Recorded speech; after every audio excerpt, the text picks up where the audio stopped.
मैं इसलिए जिंदा हूं कि मैं बोल रहा हूं। मैं इसलिए जिंदा हूं कि मैं बोल रहा हूं। दुनिया किसी गूंगे की कहानी नहीं लिखती। आइए आपकी मुलाकात कराते हैं एक ऐसी शख्सियत से जो आजकल चर्चा में इसीलिए है क्योंकि वो बोल रहा है। पेशे से पत्रकार हैं, एक जमाने से पत्रकारिता कर रहे हैं, कई बड़े अखबारों में और टीवी चैनल्स के प्रमुख रहे हैं। देवकी नंदन मिश्रा जी, बहुत बहुत स्वागत है सर आपका। सर ये बताइए कि पत्रकार जो होता है ना, उसका पहला धर्म है सवाल पूछना, और आजकल सवाल पूछना ही सबसे ज्यादा सरकारों को जो है वो नागवार गुजर रहा है, ऐसी बात कही जा रही है। और हमले हो रहे हैं कई जगह, कई बड़े पत्रकारों पर, या उनके चैनल्स बंद कर दिए जा रहे हैं। इस बारे में आप क्या कहते हैं?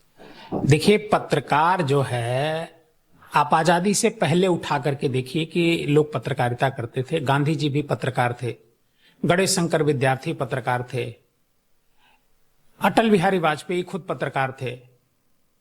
ये सारे लोग सवाल करते थे जो सरकार होती थी।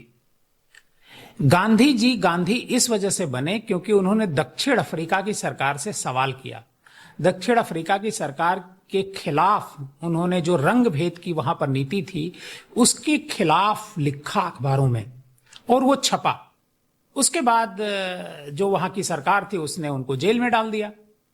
तब गांधी गांधी बने, फिर उसके बाद गांधी भारत आते हैं। तो ये गांधी पत्रकार पहले थे और पत्रकार के साथ साथ उन्होंने एक आंदोलन किया। इसी तरीके से गणेश शंकर विद्यार्थी जो कानपुर में जब दंगा हुआ, तो गणेश शंकर विद्यार्थी उस समय अपना अखबार निकालते थे। अखबार में तो लिखते थे, लेकिन वो जमीन पर भी जाते थे और उसी दंगे में वो मारे भी गए। आज का जो दौर है, इस दौर में सवाल पूछना एक तरीके से क्राइम हो गया है, और सवाल भाई सरकार से ही पूछा जाएगा। विपक्ष से मेरा मानना है कि पत्रकार को सवाल नहीं करना चाहिए, क्योंकि जो पावर में है सवाल हम उसी से पूछते हैं। जो पावर में ही नहीं, उससे हम सवाल कैसे पूछेंगे? आज जब कांग्रेस सत्ता में थी तो सारे लोग सवाल कांग्रेस से पूछ रहे थे। लोग पूछ रहे थे कि भाई ये कॉमनवेल्थ गेम घोटाला कैसे हुआ, कोयला घोटाला कैसे हुआ। इस बारे में मनमोहन सिंह सरकार से सवाल पूछा जा रहा था। और पूछ कौन रहे थे? पत्रकार तो पूछ ही रहे थे। अरविंद केजरीवाल पूछ रहे थे, अन्ना हजारे पूछ रहे थे, और भारतीय जनता पार्टी के नेता भी पूछ रहे थे। उसमें नरेंद्र मोदी जो मौजूदा प्रधानमंत्री हैं, वह भी उनसे सवाल कर रहे थे। तो ये सारे लोग एक तरीके से सरकार से ही तो सवाल पूछ रहे थे। आज सरकार बदल गई, नई सरकार आ गई, तो यही जो दूसरे लोग हैं, जो अब जो विपक्ष में हैं, जो पत्रकार हैं, वो तो सवाल पूछेंगे ही पूछेंगे। लेकिन आज की जो पत्रकारिता और आज से 10 साल पहले जो पत्रकारिता थी, उसमें जमीन आसमान का फर्क आ गया है। ऐसा नहीं है कि उस समय सत्ता के चाटुकार पत्रकार नहीं हुआ करते थे, उस समय भी सत्ता के चाटुकार पत्रकार हुआ करते थे। लेकिन पूरी मीडिया किसी सरकार की चाटुकारिता करे, पूरा एक जो मुख्य स्ट्रीम मीडिया है, जिसे हम रवीश ने कहा कि गोदी मीडिया हो गया है, वो पूरी मीडिया केवल और केवल सरकार की चाटुकारिता में लगा हुआ है। लेकिन इसी दौरान एक नया मीडिया क्रिएट हुआ, जिसे कहते हैं सोशल मीडिया। तो सोशल मीडिया जो क्रिएट हुआ, उस सोशल मीडिया पर बहुत सारे मेन स्ट्रीम के जो पत्रकार थे, वो सोशल मीडिया पर आए और वो सवाल पूछ रहे हैं। जब सवाल किसी से पूछा जाता है तो उसको थोड़ी सी दिक्कत तो होती ही होती है, चाहे वो अधिकारी हो या सरकार हो। अब उसको जो दिक्कत होती है, पहले मुकदमे नहीं होते थे। मैंने बहुत सारी स्टोरी करी, लेकिन मेरे खिलाफ एक मुकदमा हुआ। हालांकि वो मुकदमा उन डीएम साहब को वापस लेना पड़ा।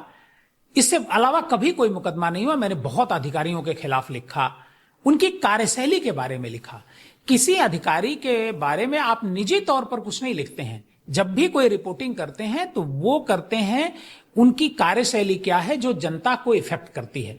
तो जब हम उस पर लिखते हैं तो थोड़ा बहुत तो नाराजगी होती ही होती है, लेकिन मुकदमे नहीं। आपके बारे में अगर बात करें तो जब आपने पत्रकारिता की शुरुआत की थी, गोरखपुर से आपने इसकी शुरुआत की है, क्राइम रिपोर्टर शुरुआत की। उस वक्त एक नाम जो है वो बड़ा गूंज रहा था पूरे, मतलब उत्तर प्रदेश में और बिहार में उसकी धाक थी, श्री प्रकाश शुक्ला।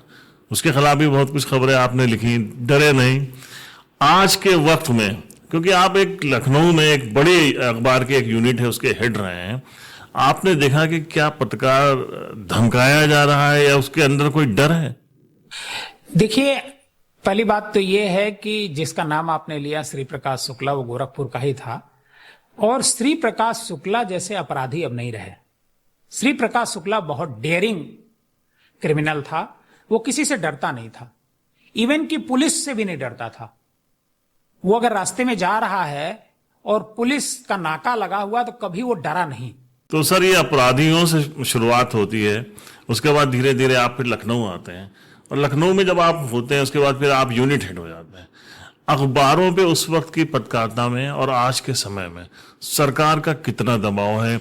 सुनते हैं कि जो हेडिंग्स हैं वो भी फिक्स होती हैं, कहीं से एक निर्देश आता है कि अखबार की ये हेडिंग्स लगेंगी या फ्रंट पेज पे ये खबरें लगेंगी। इसमें कितनी सच्चाई है? अब देखिए, अगर ये बात आप तक पहुंची है तो सच्चाई तो होगी ही होगी। बिना जो है आग के धुआं नहीं होता है। तो अगर ये इस पर सवाल आया है, इसका मतलब कि सच्चाई है।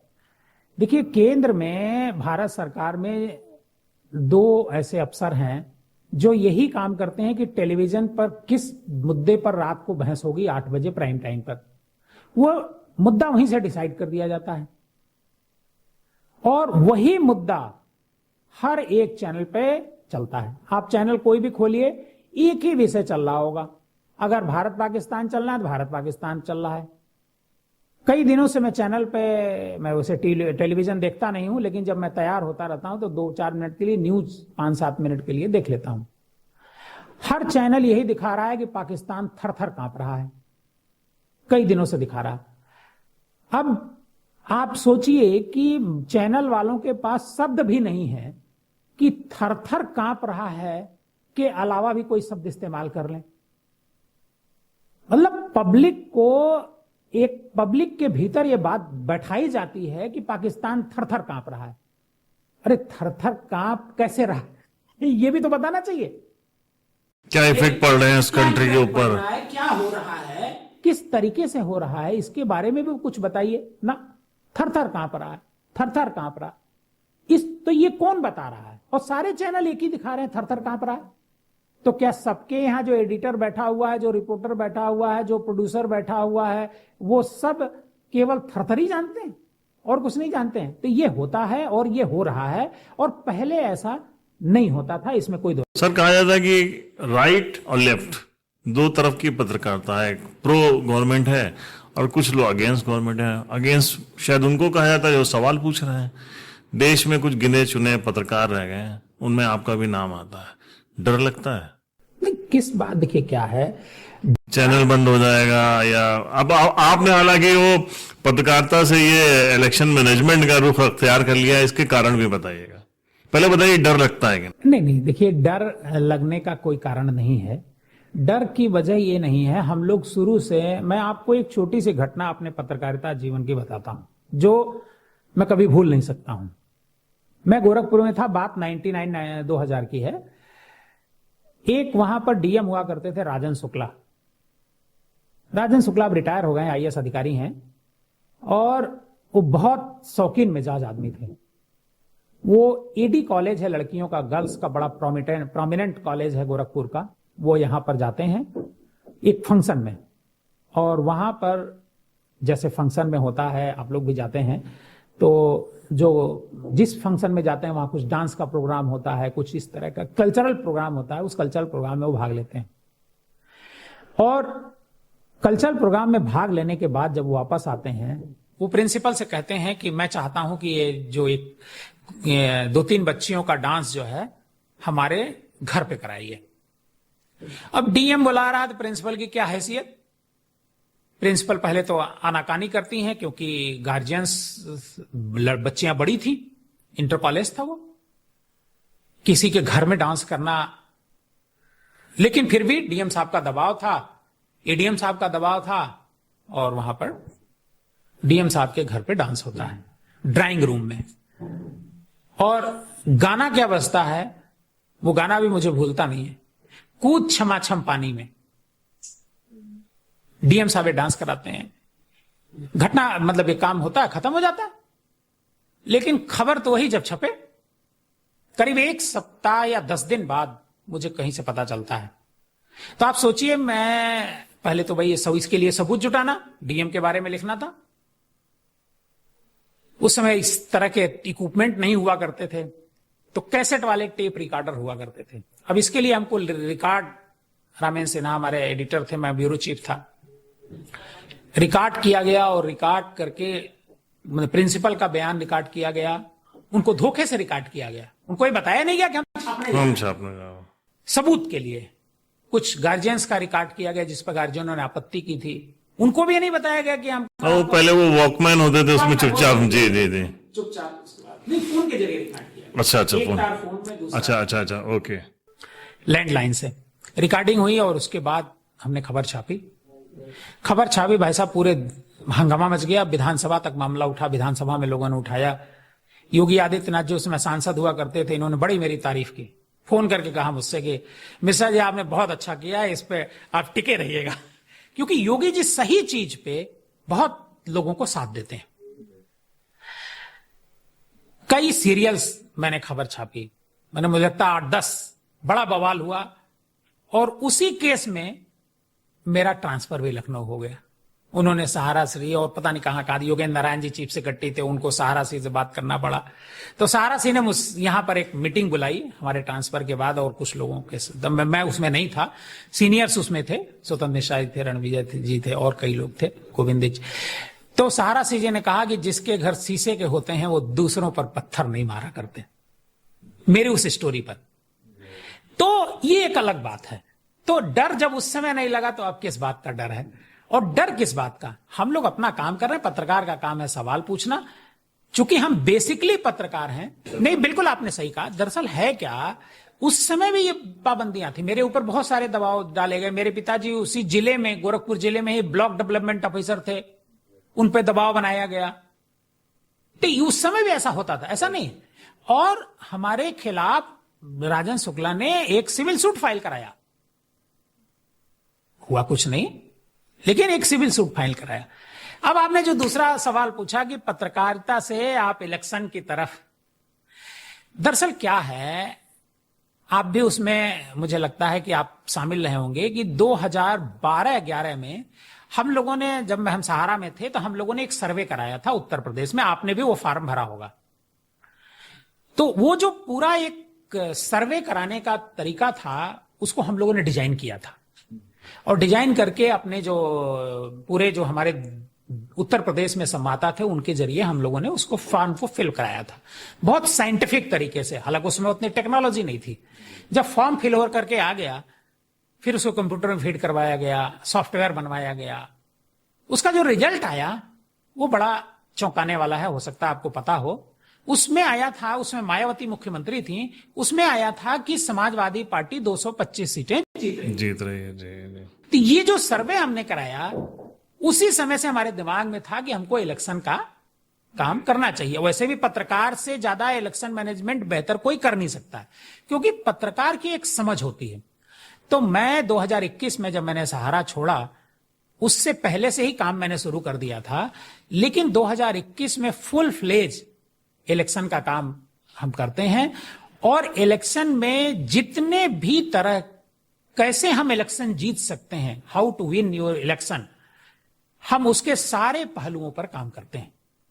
सर्वे से लेकर के सारी चीजें करते हैं। हमने 2021 में तुरंत हमको एक काम मिला ममता बनर्जी के लिए, 22 सीटों का काम था, और 22 में 21 सीटें ममता बनर्जी जीती, 1 सीट बीजेपी वहां जीती है जहां पर हम काम कर रहे थे।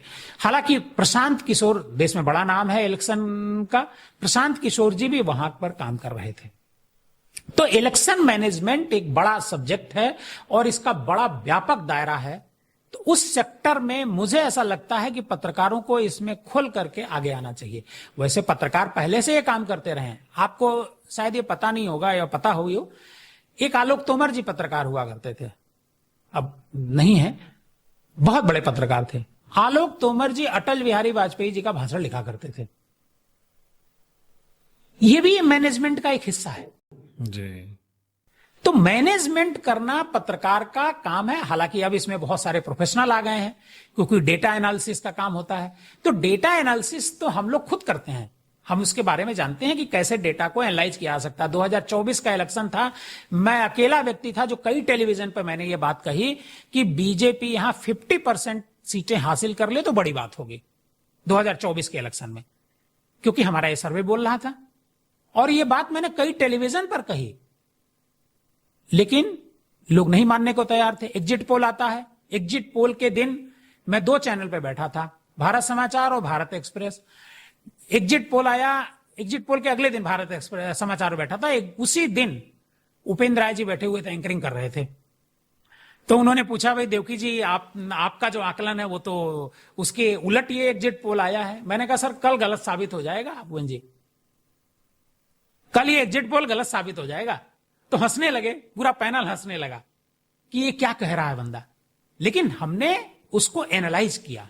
यही डेटा मैनेजमेंट का काम है। तो डेटा एक पत्रकार बेहतर ग्राउंड लेवल पे काम करता है, ग्राउंड लेवल पर काम करता है। इस नाते पत्रकार से बेहतर इलेक्शन मैनेजमेंट कोई नहीं कर सकता है, और इसी वजह से मैं ये काम कर रहा हूं। मैं पत्रकारों को कहूंगा कि पत्रकार इस फील्ड में आगे आए, क्योंकि ये ब्राइट कैरियर है और अलग तरह की थिंकिंग का एक प्लेटफॉर्म भी। सर आखिर में एक सवाल आपसे लेंगे। आप ट्रोल होते हैं बहुत ज्यादा, मैंने देखा है सोशल मीडिया के ऊपर, क्योंकि आपके जो भी पोस्ट आती हैं वो हमेशा कहा जाता है कि एंटी गवर्नमेंट आती हैं। आप गोरखपुर से हैं, योगी एंटी हिंदू आते हैं।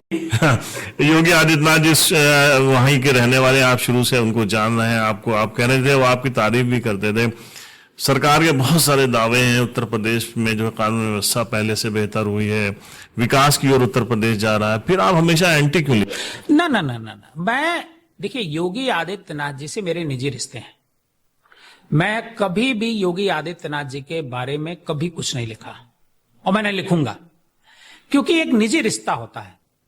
और योगी जी के बारे में मैं आपको बता दूं कि योगी जी जितना ईमानदार मुख्यमंत्री, मैं फिर कह रहा हूं ईमानदार मुख्यमंत्री और 18 घंटे काम करने वाला मुख्यमंत्री अभी तक उत्तर प्रदेश को नहीं मिला था।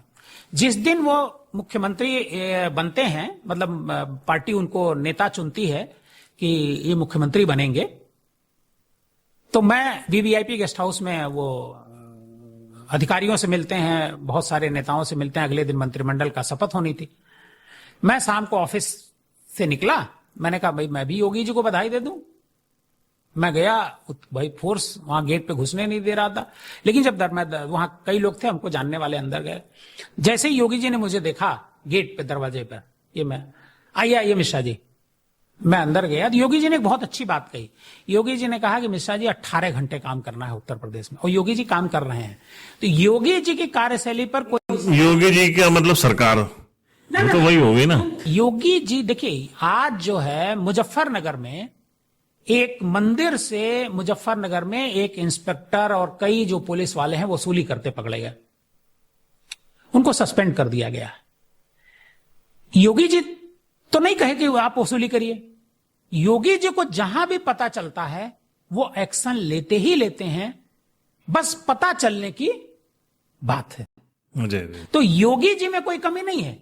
हमारा जो सिस्टम इतना सड़ा हुआ सिस्टम है, और उत्तर प्रदेश में इतना बड़ा उत्तर प्रदेश है, योगी जी किस पर नजर रखेंगे? आपने कहा ना भी, तो मिश्रा जी से हिंदू क्यों नाराज होते हैं, तो बताइए। क्या है, पता नहीं क्यों ये लोग समझते हैं कि हिंदू, मैं अगर हिंदू और सनातन की उनसे परिभाषा पूछ लूं जो हमको ट्रोल करते हैं, तो वो शायद नहीं बता पाएंगे, वो शायद नहीं बता पाएंगे। अभी मैं दिल्ली गया था तो मुझसे मुलाकात हुई फिरोज खान उर्फ अर्जुन, जिन्होंने महाभारत में अर्जुन का रोल अदा किया है।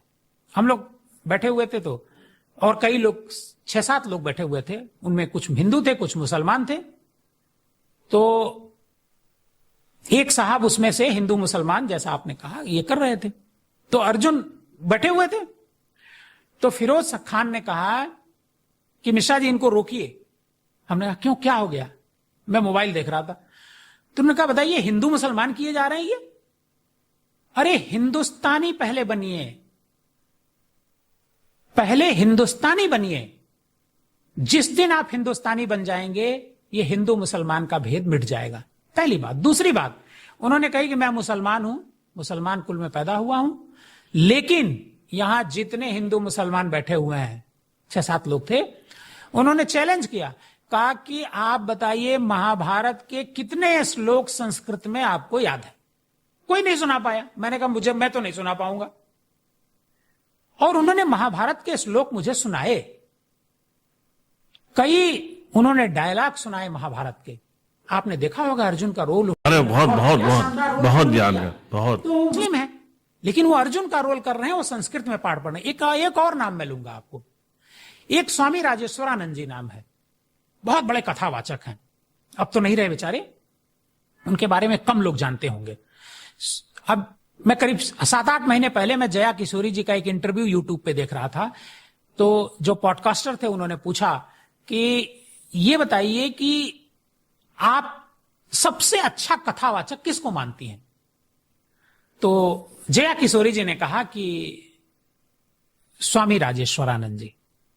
उन्होंने मुरारी बाबू का नाम नहीं लिया, उन्होंने और किसी प्रेमभूषण महाराज का नाम नहीं लिया, किसी और शांतनु महाराज का नाम नहीं लिया, उन्होंने लिया स्वामी राजेश्वरानंद जी। बागेश्वर का भी नाम नहीं लिया।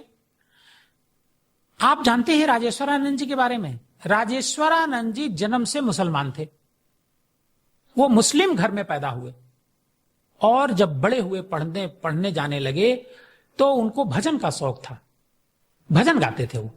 भजन गाते हुए उनकी मुलाकात एक मंदिर में एक गुरु से होती है, दोनों के बीच बातचीत होती है, और भजन इतना अच्छा वो गाते थे कि पूछिए नहीं। आप उनका भजन यूट्यूब पे सुनिएगा, उनके टक्कर का भजन गायक और उनके टक्कर की राम कथा कोई नहीं कहता है। राजेश्वरानंद से मेरे निजी रिश्ते थे, कई बार उनसे मेरी मुलाकात हुई, ये अलग बात है, बेचारे नहीं रहे, वो कम उम्र में उनको जाना पड़ा। लेकिन राजेश्वरानंद जी मुसलमान होते हुए रामचरितमानस इतने बेहतर तरीके से गाते थे। तो फिर हिंदू और मुसलमान में क्या भेद रहा? मुझे तो नहीं लग रहा। फिरोज खान मुसलमान होते हुए अर्जुन का रोल अदा करते हैं। महाभारत में 2 ही पात्र हैं महत्वपूर्ण, या तो अर्जुन है या कृष्ण है, और कृष्ण से भी महत्वपूर्ण अर्जुन है। लेकिन उसका रोल अगर किसी को कराना मिला, कोई एक्टर मिला, तो कोई हिंदू नहीं मिला। निश्चित तो ऐसा थोड़ा है कि एक्टर उन्होंने B.R. चोपड़ा ने जो है तलाश नहीं की होगी, उन्होंने पूरी तलाश की होगी। लेकिन एक आदमी कौन फिट बैठा? फिरोज खान, कि अर्जुन का रोल ही निभा सकते हैं। तो हिंदू और मुसलमान का भेद ये बहुत गलत बात है, और ये पॉलिटिकल मामला है। और वैसे भी अब तो जाति की गणना होने जा रही है, तो मुझे लगता है हिंदू मुसलमान को किनारे कर देना चाहिए और जाति पर ध्यान देना चाहिए कि कौन जाति होगा वो। मतलब सर, कुल मिला के अगर आप थोड़ा सरकार से सवाल पूछ रहे हैं, वही जहां से हमने शुरुआत की थी, तो आपको जो कहा जाता है कि आप एंटी हिंदू हैं। बहुत सारे लोग ऐसी सोच रखते हैं, वो लोग ट्रोल करते हैं। नहीं, सरकार से सवाल पूछने पर नहीं करते हैं, वो मोदी जी से सवाल करने पर करते हैं। मुसलमानों का फेवर करने की वजह से अगर सत्य बात कहीं कही जाती, इसमें सही बात है भाई।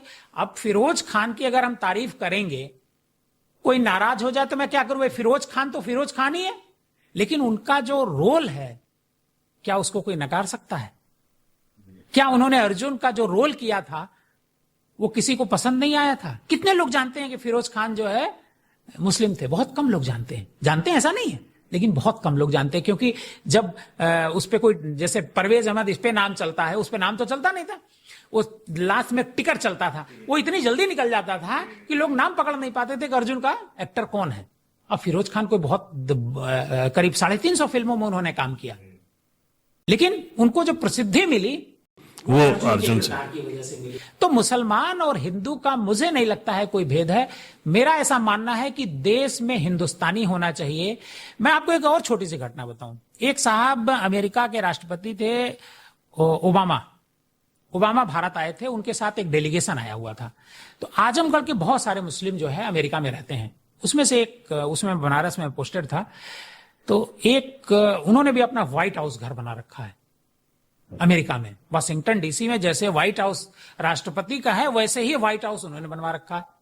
वो रहने वाले आजमगढ़ के हैं, वो आए यहाँ पर बातचीत कर रहे थे, तो ताज होटल में रुके हुए थे। मैं किसी से मिलने गया था ताज होटल में, तो देखा नीचे बैठे हुए थे, तो एक साहब ने मेरी मुलाकात करा दी। वो भी मेरे जानने वाले थे, उनके पास बैठे, उन्होंने मेरी मुलाकात कराई। तो मैं जब उनसे बात कर रहा था तो उन्होंने कहा, मैंने कहा ये बहुत सारे लोग आपसे, ये आप इंडियन है, इसी वजह से मुझे लगता है आपके पास मदद मांगने के लिए आए हैं। तो उन्होंने कहा देखिए मैं इंडियन नहीं हूं, वी आर अमेरिकन। हमने कहा इसका क्या मतलब? बोले मैं अमेरिका का सिटीजनशिप मेरे पास है और मैं अमेरिका की उन्नति के बारे में सोचता हूं। भले मैं यहां का पैदा हुआ हूं, लेकिन आज की तारीख में मैं अमेरिका की उन्नति के बारे में सोचता हूं, तो मैं अमेरिकन हूं। ये सोच भारतीयों को डेवलप करनी पड़ेगी कि हम भारत में रहते हैं, हम भारतीय हैं, तभी हमारा देश तरक्की करेगा। पॉलिटिशियन से खासकर सावधान रहें, चाहे वो कोई भी पार्टी हो जो हिंदू और मुसलमान करती है, क्योंकि हिंदू और मुसलमान में जब बटेगा आदमी तो तरक्की स्वाभाविक सी बात है रुकनी ही रुकनी है। और कुछ लोग इसी से जलते हैं और वही लोग हमको भी ट्रोल करते हैं। तो अंत में वही बात है जो उदय प्रताप जी कहते हैं अक्सर कि न तेरा है न मेरा है, ये हिंदुस्तान सबका है, न समझी गई ये बात तो नुकसान सबका है।